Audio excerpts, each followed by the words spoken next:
शाम का समय था। ऑफिस से घर आने के बाद राघव फिर से ऑफिस की ही फाइलों में उलझा हुआ था। तभी उसका 10 साल का बेटा पास आया और बोला, पापा क्या मैं आपसे कुछ पूछ सकता हूँ? हाँ पूछो, फाइल से नज़र हटाए बगैर राघव ने जवाब दिया। आप 1 घंटे में कितना कमा लेते हैं? बेटे ने पूछा। इस अजीब सवाल पर पिता को कुछ गुस्सा आया। उसने जवाब दिया, तुम्हें इससे क्या मतलब? क्यों बेकार के सवाल पूछकर मेरा समय खराब कर रहे हो? देखते नहीं मैं काम में बिजी हूँ। पापा मैं बस जानना चाहता हूँ, प्लीज़ बताइए ना पापा। आप 1 घंटे में कितना कमा लेते हैं? बेटा जिद करने लगा। 500 रुपये, राघव ने जवाब दिया और काम में लग गया। ओह, बेटा सिर झुकाकर कुछ सोचने लगा, फिर सिर उठाकर बोला, पापा आप मुझे 300 रुपये उधार दे सकते हैं? राघव ने बोला, तो तुम इसलिए पूछ रहे थे?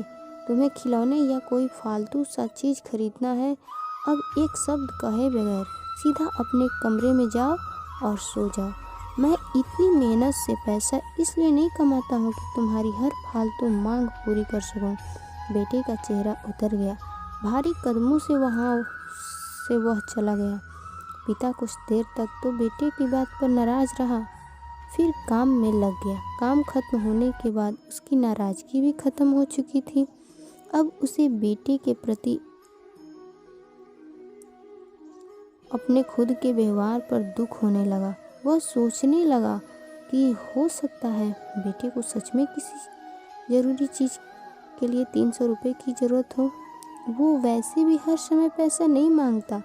वह बेटे के कमरे में गया, देखा बेटा बिस्तर पे लेटा हुआ था। उसने पूछा, सो गए क्या? बेटा तुरंत उठकर बैठ गया और बोला, नहीं पापा मैं अभी जगा हूँ। बेटा मैं काम की वजह से परेशान था और मेरा काम का गुस्सा तुम पे निकल गया। मुझे तुम पर गुस्सा नहीं करना चाहिए था। ये लो 300 रुपये जो उस समय तुम्हें चाहिए था। राघव बेटे के पास बैठते हुए बोले, थैंक यू पापा। बेटा चहक उठा। 300 रुपये एक तरफ रख उसने अपने तकिए के नीचे दबे कुछ नोट निकालने लगे और गिनने लगा। यह देख राघव को फिर से गुस्सा आने लगा। वह गुस्से में बोला, जब तुम्हारे पास पहले से ही पैसे थे तो तुम और पैसे क्यों मांग रहे थे? बेटा ने बोला, क्योंकि मेरे पास पूरे पैसे नहीं थे पापा, अब हैं। बेटे ने मासूमियत से जवाब दिया, पापा ये लीजिए 500 रुपये। क्या मैं इससे आपका 1 घंटा खरीद सकता हूँ? प्लीज़ कल आप घर जल्दी आना। मैं आपके साथ डिनर करना चाहता हूँ। मैं आप